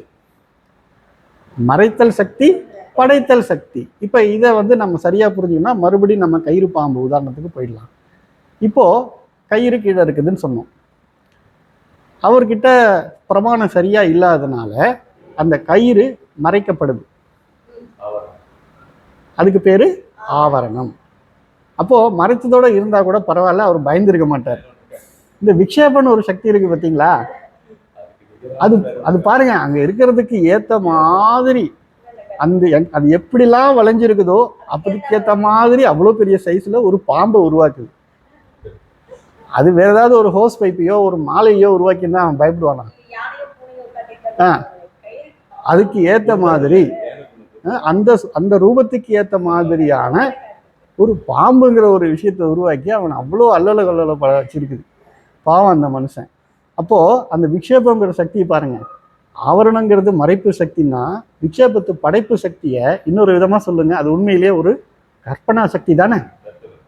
அந்த இடத்துல கயிறுக்கு பதிலாக அது என்னவா கற்பனை பண்ணியிருக்காரு? அவரு பாம்பா கற்பனை பண்ணியிருக்காரு. அப்போ அவருடைய கற்பனையே அவரை பயப்பட வைத்திருக்கிறது, பயம் கொள்ள வைத்திருக்கிறது. அப்போ ஆவரணம் விக்ஷேபங்கிறத சிம்பிளா நம்ம புரிஞ்சிருக்கிறோம். இந்த ஆவரணம் விக்ஷேபம் ரெண்டுமே சுவாமி என்ன சொல்றாங்கன்னா இந்திரஜாலம் போன்றது அப்படிங்கிறாங்க. இப்போ வந்து மந்திரவாதிக்கு இந்த ஸ்ட்ரீட்லலாம் பார்த்தீங்கன்னா மேஜிக் பண்ணுறவங்க கையில் வந்து ஒரு பால் வச்சுட்டு இருக்கிற மாதிரி இருக்கும். அப்படியே பண்ணாங்க, இப்படியே காணா போயிடும். அப்புறம் பார்த்தா இப்படி வந்து நம்ம காலிலேருந்து இப்படி எடுத்து காட்டுவாங்க. ஒன்றை மறைத்து அதை இன்னொரு இடத்துலேருந்து எடுத்து காட்டுறது, ஒன்றை மறைத்து இன்னொன்றாக காட்டுவது. ஒரு முட்டை எடுப்பாங்க, இப்படி போடுவாங்க, ஒரு பேக்கெட்டில் போடுவாங்க, அப்படியே புறாவை எடுப்பாங்க. ஒரு இறகு வச்சுருப்பாங்க, இப்படி பண்ணுவாங்க, நெருப்பை காட்டுவாங்க. அப்போது அவன் மேஜிக் பண்ணுறவனுக்கு அதை எப்படி கொண்டு வரணும்னு அவனுக்கு தெரிஞ்சிருக்குது. அதே மாதிரி இந்த ஆவரண விக்ஷேபம் ரெண்டுமே இந்திரஜாலம் போல ஒன்றை மறைத்து இன்னொன்றாக காட்டக்கூடிய தன்மையுடைய அந்த சக்தி ரெண்டும் வந்து ரொம்ப அற்புதமான சக்தி அது. அப்போ அதுதான் நம்ம சொன்னோம்லே, மங்கிய இருள் கயிற்றை மறைப்பதால் அது பாம்பாக தெரிகிறது. இருளின் மறைக்கும் குணம் ஆவரணம், பாம்பாக அறிய வைப்பது விக்ஷேபம்.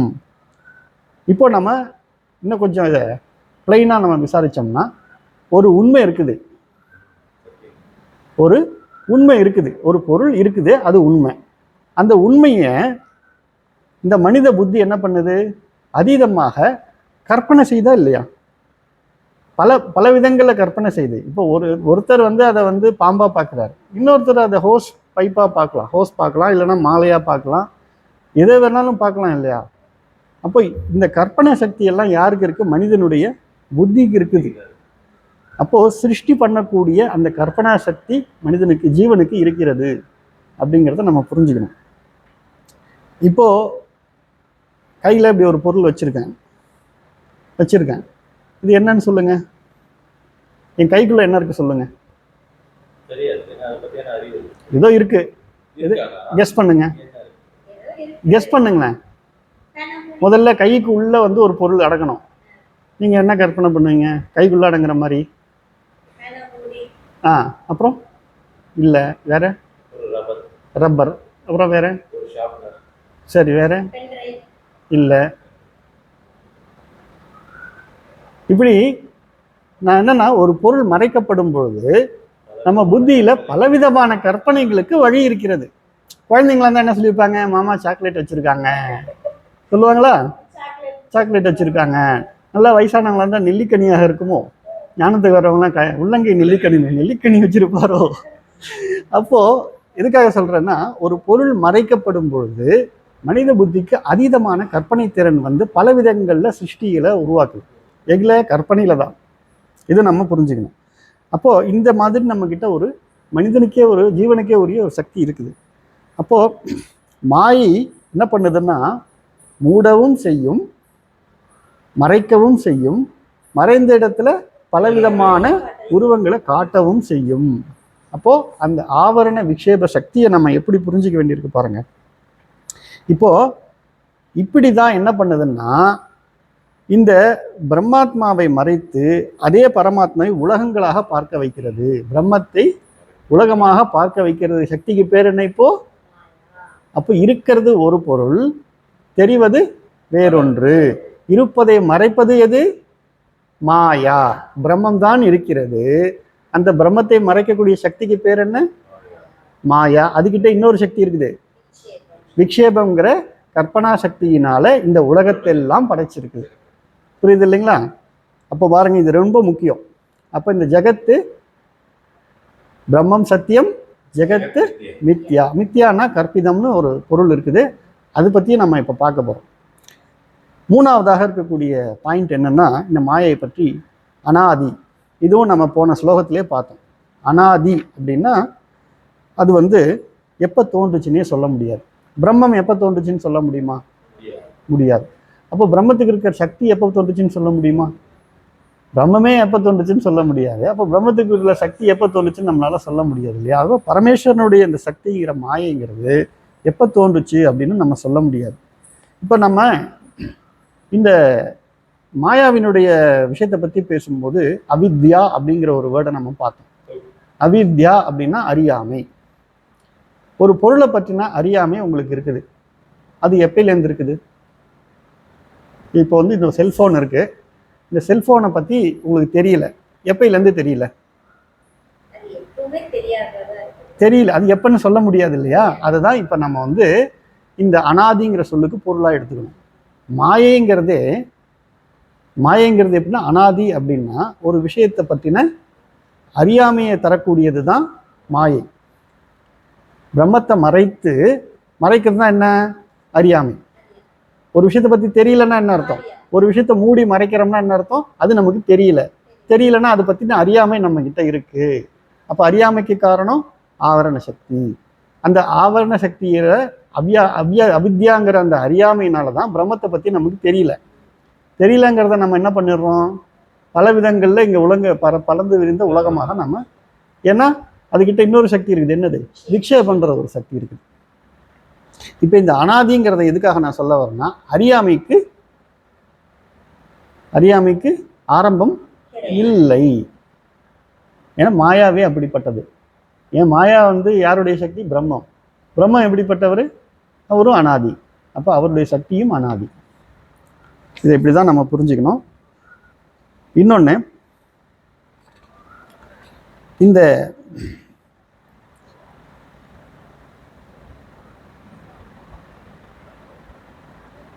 மாயைக்கு துவக்கமே இல்லை அப்படின்னு பார்த்தோம். துவக்கமே இல்லாத ஒரு விஷயத்துல காலம்ங்கிற ஒரு கான்செப்ட் வருமா? வராது இல்லையா?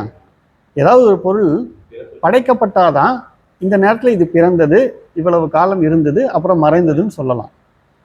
இதுதான் வந்து பிறக்கவே இல்லைன்னு சொல்றோம். அப்போ அந்த இடத்துல காலம்ங்கிற ஒரு கான்செப்டே கிடையாது. அதனால வந்து இது வந்து பிரம்மத்தோடவே இருக்கக்கூடிய ஒரு விஷயம். ஆனால் இது எப்படிப்பட்டது? இது ஒரு கற்பித சக்தி. மாயாங்கிறது எப்படிப்பட்டதுன்னு சொல்லியிருக்கிறோம், அவ்வியக்தமாக ஒளிந்திருக்கக்கூடிய சக்தி, அது கற்பனையினால விரிவடையக்கூடியது அப்படிங்கிறத நம்ம புரிஞ்சுக்கிறோம். இப்போ 4வது பாயிண்ட் என்னன்னா அவித்யா. இப்போதான் நம்ம சொன்னோம் அவித்யா. அவித்யாங்கிறது மறைப்பு, அது ஆவரண சக்தி. அப்போ இந்த இந்த சக்தி தான் அறியாமைன்னு நம்ம சொல்றோம். இந்த அறியாமையினால தான் இருக்கக்கூடிய பிரம்மத்தையே நம்ம என்னவா பார்க்குறோம், ஜெகத்தா பார்க்குறோம். அப்போ இந்த அது பாருங்க, எத்தனை கோடி மனிதர்கள் இந்த உலகத்துல இருக்கிறாங்க, ஜீவர்கள் இந்த உலகத்துல இருக்கிறாங்க, அவ்வளவு பேரையும் முட்டாளாக்கி வச்சிருக்கு. அறியாமையில இருக்கிறோன்னா என்ன அர்த்தம்? ஒரு வகையில் அப்படித்தானே சொல்லி ஆகணும். இதை வந்து சாஸ்திரத்துல ஆச்சாரியர்கள்லாம் விமூடாத்மாங்கிறாங்க. மூடாத்மான்னு சொன்னா கூட பரவாயில்ல, விமூடாத்மா ரொம்ப கடைஞ்செடுத்த வடிகட்டின முட்டாள். அதுக்காக நம்ம வந்து குறைப்பட்டுக்க வேண்டாம். ஏன்னா முட்டாளா இருக்கிறவங்க தான் அறிவாளி ஆகணும். அறியாமல் இருக்கிற இடத்துல அறிவு வர்றதுக்கு வாய்ப்பு இருக்கு இல்லையா? அப்போ நமக்குலாம் வாய்ப்பு இருக்கு. ஸோ இந்த அவித்யாங்கிறத இந்த மாதிரி நம்ம புரிஞ்சுக்கிறோம். அதுக்கடுத்த பாயிண்ட் திரிகுணாத்மிகா. இதுவும் நம்ம ஸ்லோகத்தில் பார்த்தோம். திரிகுணம் அப்படின்னா என்னென்ன குணம்? சத்வம், ரஜஸ், தமஸ். இதில் ஒன்னொன்றுக்கும் ஒரு விதமான தன்மை இருக்குது. இப்போ தமஸ்ன்னு எடுத்துக்கிட்டோம்னா, இந்த தமஸ் அப்படிங்கிறது என்னன்னா, இந்த உலகத்தில் இருக்கக்கூடிய பொருள்கள் எல்லாத்துக்கும் ஒரு வடிவம், பருமன், அப்புறம் இடம், இது எல்லாம் கொடுக்கக்கூடியது தான் தாமச குணம். அப்போ இந்த உலகத்தில் இருக்கக்கூடிய அத்தனை பொருள்களுக்கும் காரணமாக இருக்கக்கூடியது தாமச குணம். அப்போ மாயினுடைய இந்த தாமச குணம் தான் பொருள்களுடைய உபாதான காரணமாக இருக்கிறது இல்லைங்களா? இப்போ நம்ம பொதுவாக நம்ம இது வரைக்கும் நம்ம என்ன சொல்லுவோம், இந்த உலகம் யாரால் படைக்கப்பட்டது? கடவுளால் படைக்கப்பட்டது. ஆனால் இங்கே காரணம் பாருங்க, யாரு? மாயா தான் இது எல்லாத்தையும் பண்ணியிருக்குது. அதுதான் இதுக்கு சொல்ல வரேன். ஏன்னா தாமசம்ங்கிற குணத்தினால தான் இந்த ஜகத்தில் இருக்கக்கூடிய ஜடப்பொருள்கள் அத்தனையும் படைக்கப்பட்டிருக்கிறது. அப்படின்னா அந்த மாயா யாருடைய சக்தி? பிரம்மத்தோட சக்தி. ஆனால் இதெல்லாம் படைச்சது யாரு? மாயா தான். அப்போ தாமச குணம் தான் இது எல்லாத்துக்குமே உபாதான காரணமாக இருக்கிறது. சரி, இப்போ இந்த ஜடப்பொருள்கள் எல்லாம் ஜடப்பொருள் வச்ச இடத்துல இருக்குதா? எல்லாமே இயங்கிக்கிட்டு இருக்கு. நம்ம என்ன நினைக்கிறோம், அப்படியே இந்த சேர் இங்கே வச்சா இங்கே சேர் அப்படியே இருக்குது, ஒரு ஸ்டீல் சேர் இருக்குது இங்கே, போன வாரம் வரும்போது பார்த்தேன் அப்பயே இருந்தது, அதுக்கு முன்னாடி வாரம் பார்த்தேன் அதுவும் அப்பயே இருந்தது. ஆனால் அப்படி கிடையாது. அந்த சேரில் வந்து பார்த்தீங்கன்னா மெட்டலால் ஆகிருக்கு. அந்த மெட்டலுக்குள்ளே ஆட்டம்ஸ் இருக்கும். ஆட்டத்துக்குள்ளே வந்து பார்ட்டிகிள்ஸ்லாம் இயங்கிட்டு தானே இருக்கு. அது மட்டும் இல்லாமல் இப்போ சார் சொன்ன மாதிரி துருப்பிடிக்குதுங்கிறோம். அப்போ அங்கே ஒரு ஏதோ ஒரு ஆக்ஷன் நடந்துக்கிட்டே இருக்கு. ஏதோ ஒரு இயக்கம் ஜடப்பொருளாக இருந்தாலும் நடந்து கொண்டே இருக்கிறது. அப்போ உருமாற்றம் அடையலாம், பரிணாமம் அடையலாம், எது வேணாலும் அடையலாம். அப்போ எல்லா பொருள்களும், இந்த ஜடப்பொருள்கள் அத்தனையும் இடையறாது இயங்கி கொண்டே இருக்கிறது. இடம்பெயர்தல், சுழலுதல், அதிர்தல், மேஜரா பார்த்தோன்னா இந்த 3 தொழில் தான் நடக்கும். அப்போ இந்த 3 தொழில்களுக்கும் காரணமாக இருக்கிற குணத்துக்கு பேரு ரஜஸ். தாமச குணத்தினால ஜடப்பொருள்கள் எல்லாம் உருவாகுது. அந்த ஜடப்பொருள்களுக்குள்ள இயக்கத்தை உருவாக்குறது ரஜோகுணம், ரஜஸ் அப்படின்னு சொல்றோம். இன்னொன்று வந்து சத்வகுணம்னு ஒன்று சொல்றோம். இப்போ இது ஜடப்பொருள்னு சொல்றோம். இதுல ஏதோ ஒன்றுத்துக்கு அறிவு வந்துடுச்சுன்னா, அப்போ அந்த இடத்துல வந்து அறிவு வந்துடுச்சு அப்படின்னாக்கா அதை வந்து சத்வகுணத்தால தான் வரும். இப்போ ஜீவர்கள் எல்லாம் அறிவுடையவர்கள், மற்றவை எல்லாம் ஜடப்பொருள் அப்படின்னு சொல்றோம். ஜீவர்களுக்குள்ள அந்த அறிவுக்கு காரணமா இருக்கிறது சத்வகுணம் அப்படிங்கிறத புரிஞ்சுக்கிறோம். அப்போ திரிகுணாத்மிகா, மாயாவுக்கு 3 குணங்கள், அந்த 3 குணங்களை கொண்டுதான் இந்த ஜெகத்தே படைக்கப்பட்டிருக்கிறது, ஜீவர்களும் படைக்கப்பட்டிருக்கிறார்கள் அப்படிங்கிறத புரிஞ்சுக்கணும். அடுத்தது பரா அப்படிங்கிற ஒரு சொல். இந்த பராங்கிற சொல்லும் நம்ம ஏற்கனவே பார்த்துருக்குறோம். பரானா மேலானது. ஏன்னா இந்த சர்வ லோகங்கள் அத்தனையுமே படைக்கக்கூடிய ஒரு சக்தி. 7 14 லோகம்னு சொல்றோம், வரிசையா சொல்லலாம். அதில் பாதாள விதல சுதல அப்படின்னு சத்தியலோகம் வரைக்கும் சொல்லி, தலாதல அப்படின்னு சத்தியலோகம் வரைக்கும் சொல்றோம். இந்த லோகங்கள்லாம் நமக்கு தெரிஞ்சு, நமக்கு பூலோகத்தை தவிர நமக்கு எதுவும் கண்ணால பார்த்து அறிய முடியல இல்லையா? ஆனா இதெல்லாம் இருக்குதுன்னு சாஸ்திரத்துல நமக்கு சொல்றாங்க. இத்தனை லோகங்களையும் படைச்சு அதை வந்து சரிவர வந்து நடைமுறைப்படுத்திக்கிட்டு இருக்கக்கூடிய அந்த 3 குணங்கள் உடையதா இருக்குது இல்லையா? அப்ப எப்படிப்பட்ட ஒரு சக்தியா இருக்கணும் அது? எல்லா இங்கேயே பல விதங்கள்ல சக்தியோட செயல்பாடுகளை நம்ம பார்க்கணும். அப்ப இது எல்லாத்தையுமே படைச்சிருக்குன்னா அது எல்லாத்துக்கும் மேலான உன்னதமான ஒரு சக்தி தானே. அதனால தான் அதை பரா அப்படின்னு சொல்கிறோம். இப்போ பராசக்தி அப்படின்னு சொல்கிறோம் இல்லையா, அதில் வரக்கூடிய அந்த பரா மேலான சக்தி, அது உன்னதமான சக்தி, அதுதான் எல்லாத்துக்கும் தலைமை ஸ்தானத்தில் இருக்கக்கூடிய ஒரு சக்திங்கிறதால அப்படி. அதுக்கு வந்து பார்த்திங்கன்னா சர்வ சுதந்திரம் இருக்குது. உங்களுடைய கற்பனைக்கு சுதந்திரம் உண்டா இல்லையா? இப்போ நான் கையை மூடி காமிச்சு கேட்டவுடனே என்னென்னவோ சொன்னீங்கல்ல, உங்களுக்குள்ள சுதந்திரம் இருந்துதா இல்லையா? அப்போ மாயாங்கிறதே கற்பனை சக்தின்னும் போது அதுக்கு சுதந்திரம் இருக்காதா? எல்லாத்தையும் படைக்கக்கூடிய சர்வ சக்தி வாய்ந்ததுக்கு பூரண சுதந்திரம் உண்டு. ஆனால் இப்படிப்பட்டதை யூகத்தால் அறிய முடியும் அப்படின்னு சொல்றாங்க. யூகத்தால் எப்படி அறிய முடியும்? எப்படி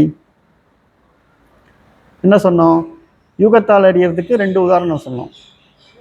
ஒன்று அனுமானம். அனுமானம்ங்கிறது தான் யூகம். ஒரு இடத்துல வந்து புகை இருக்குன்னா கண்டிப்பாக அந்த இடத்துல நெருப்பு இருக்கணும். அப்போ காரியத்தை வைத்து காரணத்தை கண்டுபிடிக்கலாம். ஒரு பல்பு எரியுது அப்படிங்கிறத வச்சு கரண்ட் இருக்கா இல்லையான்னு சொல்கிற மாதிரி காரியத்தை சரியாக புரிந்து கொள்வது மூலயமா, காரியத்தை ஆராய்ச்சி செய்வது மூலயமா, விசாரம் செய்வது மூலயமாக நாம் காரணத்தை அறிந்து கொள்ளலாம். இப்போ மாயையை ஊகித்து அறிய முடியும் அப்படிங்கிறது. 8வது ஜெகத் காரணம். அப்போ இந்த மாதிரி பலவிதமான தன்மைகள் கொண்ட இந்த மாயையிலிருந்து தான் எல்லா உலகங்களும் எல்லா சரீரங்களும் தோன்றுது. இப்போ நம்ம இப்போ அனாத்மான்னு நம்ம பார்த்துக்கிட்டு வர்றதில் முக்கியமாக நம்ம என்னென்ன பார்த்தோம்? ஸ்தூல சரீரம், சூக்ஷ்ம சரீரம், இப்போ காரண சரீரம்ங்கிறத பார்த்துக்கிட்டு இருக்கிறோம். இதே போல் பிரபஞ்சம், இதில் ஸ்தூல பிரபஞ்சம், சூக்ஷ்ம பிரபஞ்சம், காரண பிரபஞ்சம் இருக்குது. இப்படி இருக்கக்கூடிய எல்லா பிரபஞ்சம், எல்லா சரீரம், இது எல்லாத்தையும் படைக்கக்கூடிய நிலையில் இருக்கிறது தான் இந்த மாயா. அதை தான் வந்து ஜெகத் காரணம் அப்படின்னு சொல்கிறாங்க. இந்த மாதிரி இவ்வளவு ஒரு பெரிய நிலையில் இருக்கக்கூடிய சக்தி வாய்ந்த இந்த மாயா இருக்குதா அப்படின்னா நம்ம முதல்ல என்ன சொன்னோம்? இருக்குதுன்னு சொல்ல முடியல, இல்லைன்னு சொல்ல முடியல. நம்ம சாஸ்திரத்தில் பிரம்மம் இருக்கிறது அப்படின்னு சொல்கிறோம். நான் இருக்கிறேன் அப்படின்னு பாரும்போது நம்மக்கிட்ட அந்த இருப்புணர்வு இருக்குது இல்லையா? பிரம்மம் இருக்கிறது. ஆனால் இந்த ஜெகத் இருக்குதா அப்படின்னு கேட்கும்போது இந்த மாயாங்கிறது எப்படிப்பட்டதுன்னு சொல்லியிருக்கிறோம்? அது வந்து அனிர்வச்சனீயம். இருக்குதுன்னு சொல்ல முடியாது, இல்லைன்னு சொல்ல முடியாது. அதாவது அனுபவத்துக்கு இருக்குது, ஆனால் ஆராய்ந்து பார்க்கும்போது அறிவுக்கு இல்லை. ஒரே பொருள் இருக்குதுன்னு இல்லைன்னு சொல்ல முடியணும்னா அப்போ அது பொய்யாக இருந்தால் மட்டுமே முடியும். அந்த பொய்ங்கிற சொல்லுக்கு சாஸ்திரத்தில் அல்லது ஆச்சாரியர்கள் எல்லாம் மித்யாங்கிற ஒரு சொல்லை பயன்படுத்துகிறாங்க. அதுதான் பிரம்மம் சத்தியம் ஜெகத் மித்யா அப்படிங்கிற அந்த ஒரு மகா வாக்கியத்தை நம்ம பார்க்குறோம். அப்போ மாயையினுடைய தன்மை என்ன அப்படின்னா ஆச்சாரியர்கள்லாம் நமக்கு சொல்லி கொடுக்கறது மித்யா அப்படின்னு தான். ஏன்னா அது இருக்குதுன்னு சொல்ல முடியாது, இல்லைன்னு சொல்ல முடியாது. அதுக்கு தான் உதாரணமாக அந்த கயிறு பாம்பு பார்த்தோம். பாம்பை இருக்குன்னு சொல்ல முடியாது, ஆனால் இல்லைன்னு சொல்ல முடியும். ஏன்னா அவருடைய அனுபவத்துக்கு அந்த நேரத்தில் அது உண்மையாக இருக்குது. இப்போ நம்முடைய அனுபவம் எல்லாருக்குமே அந்த அனுபவம் இருக்கான்னா, நான் ஒரு உதாரணம் சொல்கிறேன். கனவு காண்றோம். நம்ம எல்லாருமே கனவு காணுவோம் இல்லையா? ஆளாளுக்கு ஒரு கனவு காண்டுவோம். அந்த கனவு காண்ற நேரத்தில் அது உண்மையா பொய்யா? விழுத்து எழுந்ததுக்கு பிறகு கனவு காணும் அனுபவ நேரத்தில் அது உண்மை. ஆனா கனவிலிருந்து வெளியில வந்ததுக்கு அப்புறம் அனைவருக்குமே அது பொய். இது பாருங்க, எல்லாருக்கும் இந்த அனுபவம் இருக்கு. அப்ப நம்ம கிட்ட இருக்கக்கூடிய இந்த 3 அவஸ்தைகளை ஆராய்ச்சி செஞ்சாவே வித்யாவை நம்ம சரியா புரிஞ்சுக்கலாம். வித்யாவை புரிஞ்சுக்கிறதுக்கு இது ஒரு வாய்ப்பு இருக்குது. அப்போ அந்த மித்யாங்கிற தன்மை மாயாவினுடையது இருக்கிறதுனால தான் பிரம்மங்கிறது ஏக வஸ்து அல்லது அத்வைதம் அப்படிங்கிறத நம்மளால ப்ரூவ் பண்ணவே முடியும். இல்லை மாயான்னு ஒன்று 2வது பொருள் இருந்துருச்சுன்னா அப்போ என்ன ஆகிடும்? அது வந்து நம்மளால இருக்குன்னு சொல்ல முடியாது, இல்லைன்னு சொல்ல முடியாது. அதனுடைய தன்மை அந்த மாதிரி இருக்குது. ஏன்னா அது கற்பிதமானதாக இருக்கிறதுனால அனுபவத்திற்கு உண்மையா இருக்குது. அறிவின்படி பார்க்கும்போது அது இல்லை அப்படிங்கிறது. அப்போ உளது இலதுன்னு நம்ம சரியா அறுதிட்டு கூற முடியாததுனால தான் அதை அனிர்வச்சனீயம்னு சொல்றோம். இப்போ நான் சொன்ன இந்த 8 பாயிண்ட்டையும் திரும்ப திரும்ப நம்ம கொஞ்சம் விசாரம் செய்து பார்க்கும்போது தான் மாயையினுடைய உண்மையான தன்மையை நம்ம புரிஞ்சுக்க முடியும். இந்த உலகத்தை பொறுத்த வரைக்கும், உலகத்தில் இருக்கக்கூடிய ஜீவர்களை பொறுத்த வரைக்கும் எல்லாமே வந்து அனுபவம் தான் உண்மை அப்படின்னு நம்புறவங்களா இருக்கிறாங்க. அனுபவம் தான் உண்மைன்னு நம்புறவங்களா இருக்கிறதுனால அது வரைக்குமே இந்த ஜெகத்து உண்மையாகத்தான் தெரியும். அப்போ அவர்கள் ஜெகத்தையும் உண்மைன்னு சொல்லுவாங்க, இந்த ஜெகத்துக்கு படைச்ச கடவுள்னு ஒருத்தர் இருக்கிறாரு, அவரும் உண்மைன்னு சொல்லுவாங்க. ஆனா உண்மையில நம்ம ஆராய்ச்சி பண்ணி விசாரம் பண்ணி ஞான மார்க்கத்துல வந்து பார்க்கும்போது பிரம்மம் சத்தியம் ஜெகத் மித்யா அப்படிங்கிறத நம்ம புரிஞ்சுக்கலாம். சரி, இப்போ இந்த இந்த பாயிண்ட்டுகள்ல இருந்து நம்ம என்ன புரிஞ்சுக்கிறோம்? மாயாவினுடைய தெளிவான ஒரு விளக்கத்தை புரிஞ்சுக்கிறோம். ஆனா இதுதான் அப்படின்னு நம்ம அறிவிட்டுலாம் சொல்ல முடியாது, பின் பாயிண்டா காமிக்க முடியாது. இப்போ புரியுதுங்களா மாயாவுடைய தன்மை என்ன அப்படிங்கிறது? சரி, நம்ம அடுத்த ஸ்லோகத்துக்கு போகலாம். சுத்த அத்வய பிரம்ம விபோத நாஷ்யா சர்ப்ப பிரம்மோ ரஜ்ஜு விவேகதோ யதா ரஜஸ்தம சத்வம் இதி பிரசித்தா குணாஸ்ததீயா பிரதிதை ஸ்வகார்யை சகார்யைஹி. இப்போ இந்த ஸ்லோகத்தினுடைய பொருள், ஐயோ இது பாம்பு என்கிற மயக்க அறிவு அது கயிறுதான் என்கிற விவேக ஞானத்தால் எவ்விதம் நீங்குமோ அவ்விதம் பரிசுத்த இரண்டற்ற பிரம்ம ஞானத்தால் இந்த உலகம் மாயை என்கிற பிரம்மை அழிவுறும். பிரசித்தி பெற்ற தத்தம் செயல்களால் ரஜஸ்தம சத்துவம் என்று நன்கு உணரப்பட்ட குணங்கள் யாவும் அந்த மாயையை சார்ந்தவை.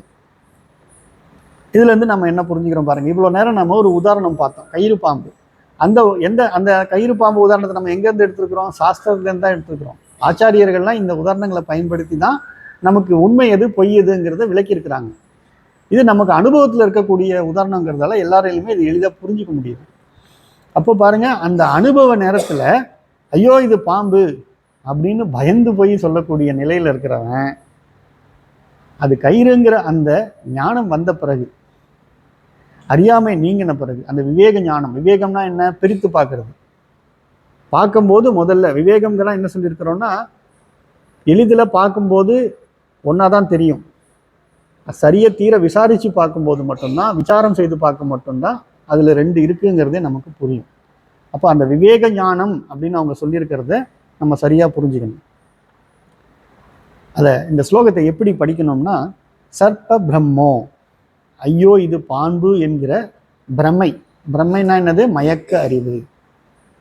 பிரம்மைங்கிறது என்னது? பிரம்மைங்கிறது என்னது? பிரம்மைங்கிறது நம்ம மனசுல நம்ம புத்தியில கற்பிதமாக தோன்றக்கூடியது தான் பிரம்மை அப்படின்னு சொல்லுவோம்.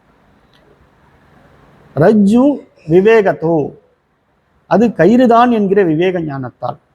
இப்படிதான் அதை படிக்கணும். ஸ்லோகத்துல ஒரு மாதிரி எழுதியிருந்தாலும் சர்ப பிரம்மோ ரஜ்ஜு விவேகத்தா அப்படின்னா, விவேகத்தோ அப்படின்னா ஐயோ இது பாம்பு என்கிற மயக்கிற அறிவு அது கயிறுதான் என்கிற விவேக ஞானத்தால் யதா, யதான்னா எவ்விதம் நீங்குமோ அவ்விதம் சுத்த அத்வய பிரம்ம விபோத. சுத்தன பரிசுத்தமான, அத்வய இரண்டற்ற, பிரம்ம விபோத பிரம்ம ஞானத்தால். நாஷ்யா, நாசம்னா என்ன? நாசம்னா என்ன? அழிதல். அப்போ இந்த உலகம்ங்கிறது அது மித்யா.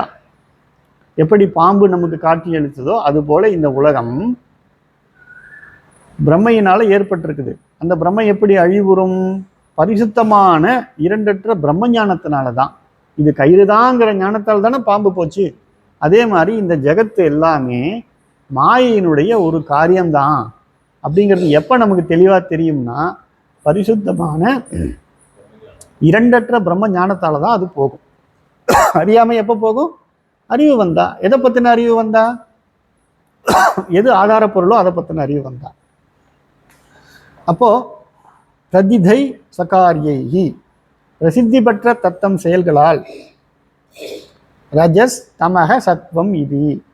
ரஜஸ் தம சத்துவம் என்று பிரசித்தா நன்கு உணரப்பட்ட குணாஸ் குணங்கள் ததீயாகா அந்த மாயையை சார்ந்தவை. ஏற்கனவே நம்ம பார்த்துட்டோம், இந்த திரிகுணாத்மிகான்னு மாயைக்கு நம்ம ஒரு டெஃபினிஷனே கொடுத்துருக்குறோம். அப்போ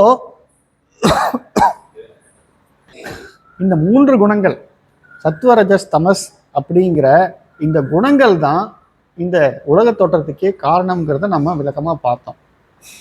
அப்போ இந்த மூன்று குணங்களும் எதை சார்ந்தது? மாயையினுடைய குணங்கள், பிரகிருதியினுடைய குணங்கள். அப்போ இது எல்லாமே மாயையினுடைய வேலை தான். மாயைங்கிறத ரெண்டு சக்தி பார்த்தோம். ஒன்று என்னது? ஆவரணம், இன்னொன்று விக்ஷேபம். பிரம்மத்தை மறைத்து அந்த மாயிட்டு இருக்கக்கூடிய அந்த விக்ஷேப சக்தியினால், அதாவது படைப்பு சக்தியினால இந்த லோகத்தெல்லாம் படைச்சு நமக்கு காட்டியிருக்கிறது. இதை நம்ம சரியா புரிஞ்சுக்கிட்டோம்னா இந்த ஜெகத்தை நம்ம எப்படி பார்ப்போம்? இனிமே மித்யா. அங்க இருக்கிறது உண்மையிலேயே பிரம்மம் தான் இருக்குது. பிரம்மங்கிறது அகம் பிரம்மாஸ்மி, நான் தான் பிரம்மம், நான் பிரம்மமாக இருக்கிறேன். அப்போ இங்க எல்லாமே இருக்கிறது நான் தான், பிரம்மன் தான். அந்த பிரம்மன் தான் நானா இருக்கனே, பிரம்மன் தான் இங்க நானாக இருக்கிறது. அப்போ நான் தான் இங்க எல்லாமே, எல்லாமாக இருப்பது நான் தான் அப்படிங்கிறத புரிஞ்சுக்கலாம். அடுத்த ஸ்லோகத்துக்கு போகலாம். இப்போ இந்த குணம்தான் எல்லாத்துக்கும் காரணங்கிறத பார்த்ததால அந்த குணங்களை பற்றி நம்ம கொஞ்சம் விரிவா பார்க்க வேண்டியிருக்கு. முதல்ல நம்ம ரஜோகுணத்தை எடுத்துக்கலாம். இந்த ஸ்லோகத்துல ரஜோகுணம் விக்ஷேப சக்தி ரஜச கிரியாத்மிகா யத்த பிரவிருத்தி பிரஸ்ருதா புராணி ராகாதயோ அஸ்யாக பிரபவந்தி நித்யம் துக்காதயோ ஏ மனசோ விகாராக.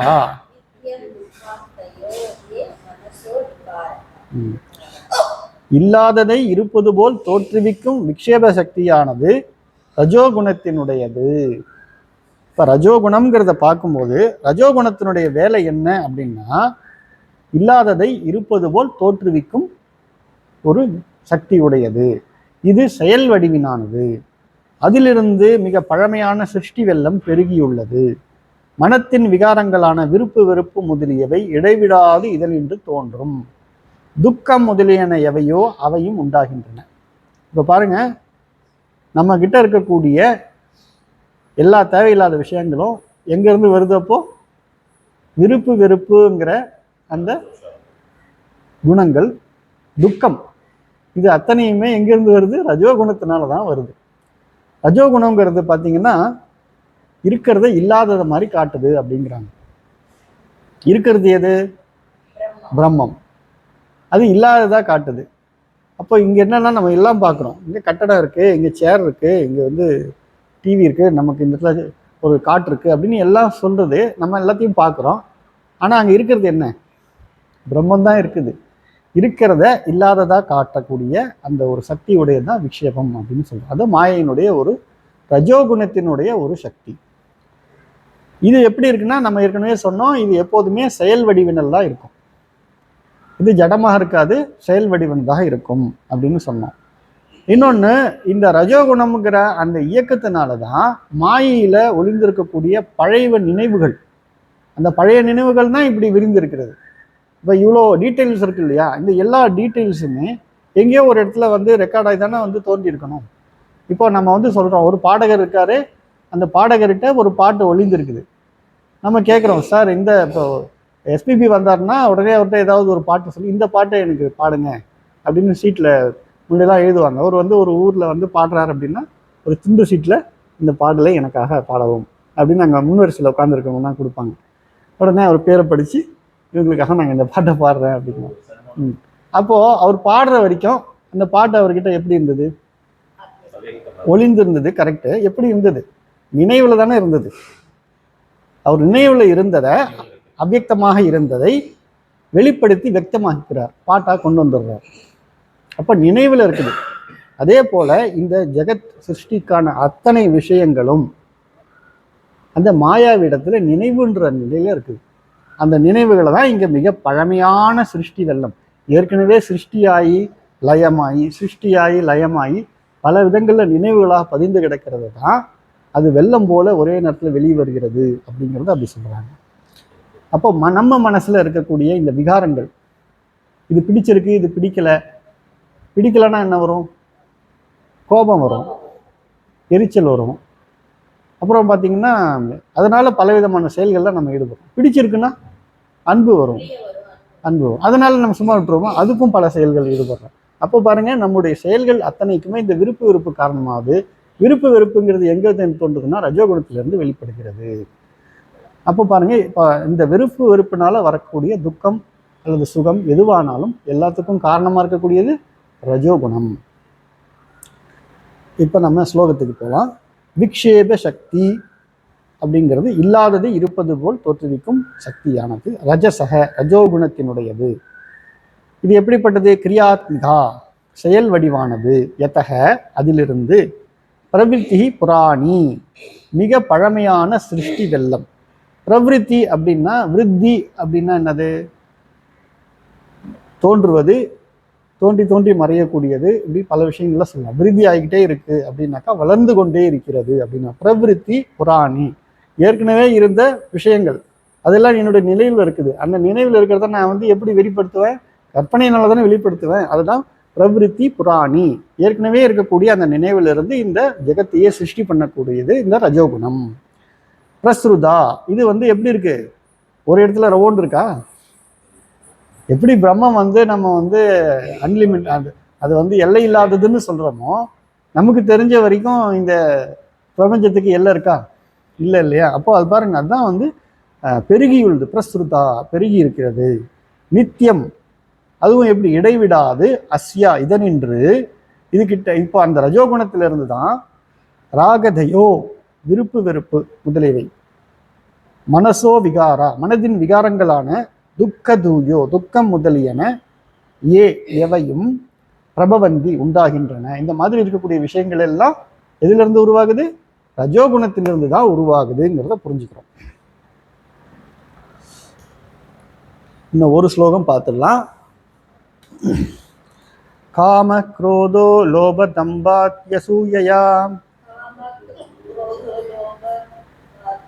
தம்பாத்யசூயா அஹங்காரேர்ஷயா மத்சராதயாஸ்து கோராஹ தர்மா யதே ரஜாசா பும் பிரவித்திர் யஸ்மாதேஷா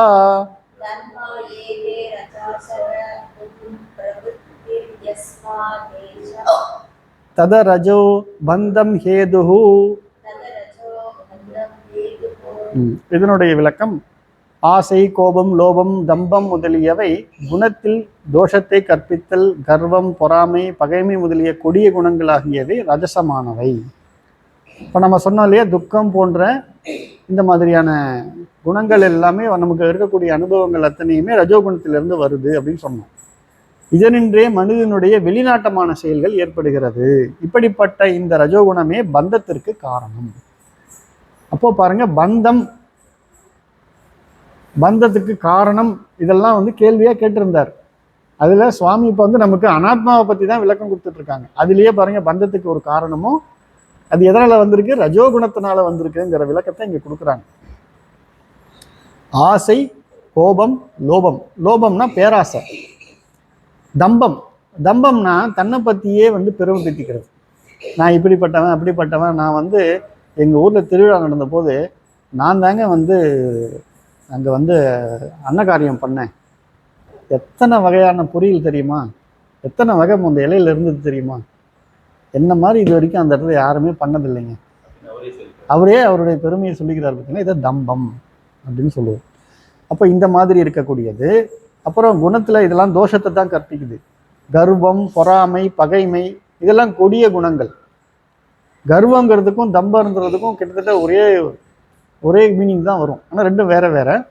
பொறாமைங்கிறது மற்றவங்களுடைய வளர்ச்சியையோ அல்லது நல்ல தன்மையோ பொறுத்து கொள்ள முடியாதது தான் பொறாமை அப்படின்னு சொல்றோம். பகைமை, நமக்கு இஷ்டப்பட்ட மாதிரி நடந்துக்கலன்னா பகை தான் வருது. அப்போ எல்லாம் பாருங்க எதனால ஏற்படுதுன்னா, விருப்பு வெறுப்புங்கிற அந்த ரெண்டு கேட்டகரிக்குள்ளாதான் இது எல்லா விதமான குணங்களுமே நம்ம கிட்ட இருக்குது. இது எல்லாம் இருக்கிறதுனால நம்ம என்ன பண்றோம்? ஒருத்தர் மேல ஆசை இருந்ததுன்னா என்ன பண்ணுவோம்? நம்ம போய் அதுக்கான வெளிப்பாடை காமிப்போம். கோபம் இருந்ததுன்னா குழந்தையா இருந்தால் அடிச்சிருவோம். பெரியவங்களா இருந்தால் நம்ம வந்து தெம்பான ஆளாக இருந்தால் அடிச்சிருவோம். ஒரு போலீஸ்கார்ட்ட போய் என்ன பண்ணுவோம்? சைலண்டாக அடக்கி கோபத்தை அடக்கிட்டு போயிடுவோம். அப்போ கோபம்ங்கிறத வெளிப்படுத்துறதுக்கான செயலில் ஈடுபடுறோம். இந்த மாதிரி இருக்கக்கூடிய அத்தனை விஷயங்களுக்கும் நம்ம என்ன பண்றோம்? செயல் புரிய ஆரம்பிக்கிறோம். அப்ப செயல் புரியும் போது அதுல தர்ம அதர்மம் வருமா வராதா? அப்போ பாவ புண்ணியம் ஏற்படுமா ஏற்படாதா? பாவ புண்ணியம் ஏற்பட்டதுன்னா அதை அனுபவிக்கிறதுக்கு மறுபடியும் நாம பாருங்க, பந்தம்ங்கிறது இப்படிதான் ஏற்படுது. அதுதான் அவர் சொல்றார். இந்த ரஜோகுணமே பந்தத்திற்கு காரணம். நல்லா பாருங்க, பேராசை அத்தனையும் இந்திரியங்களோட சேஷ்டை தானே. இது எல்லாமே இந்திரியங்களோட சேஷ்டை. தொழில் முயற்சி, அமைதியின்மை, பற்று, இதெல்லாம் பாருங்க எல்லாமே ரஜோகுணத்தினுடைய மேலீட்டால வரக்கூடியது தான். ஒருத்தர் வந்து பணம் சம்பாதிக்கணும்னு நினைக்கிறானே, எதுக்காக சம்பாதிக்கணும்? சுகம் அனுபவிக்கிறதுக்காக. கூட இருக்கிறவங்கலாம் சந்தோஷமா இருக்கணும், உண்மையிலே கூட இருக்கவங்க சந்தோஷமா இருக்கணும்னு, அவங்க சந்தோஷமா இருந்தா நான் சந்தோஷமா இருப்பேன். அப்ப தன்னுடைய சுகம் பொருட்டே அத்தனையும் இங்க நடக்குது. அப்போ அந்த மாதிரியான செயல்கள் அத்தனைக்கும் தூண்டுகோலாக இருக்கக்கூடிய இந்த ரஜோகுணம் அப்படிங்கிறது தான். இப்போ ரஜோகுணத்தை நம்ம வந்து இந்த மாதிரி தெளிவாக புரிஞ்சுக்கிறது மூலயமா நம்ம வந்து இந்த ரஜோகுணம் மித்யா அப்படிங்கிறதையும் புரிஞ்சுக்கிறோம். மாயையினுடைய குணம்தான் இந்த ரஜோகுணம். அப்போ இங்கே இருக்க செயல்பாட்டில் காரியமாக இருக்கக்கூடிய அத்தனையுமே மாயை தான் அப்படிங்கிறத நம்ம புரிஞ்சுக்கிறதுனா, மாயை வந்து உலகா இலதான்னு தெரியாது, ஆனால் எது இருக்குது? பிரம்மம் இருக்கிறதுன்னு புரிஞ்சிக்க முடியுது இல்லையா? ஸோ இப்போதைக்கு இன்னைக்கு நம்ம என்ன பார்த்துருக்குறோம் அப்படின்னா, மாயையினுடைய பூரணமான ஒரு தெளிவான ஒரு விளக்கம்.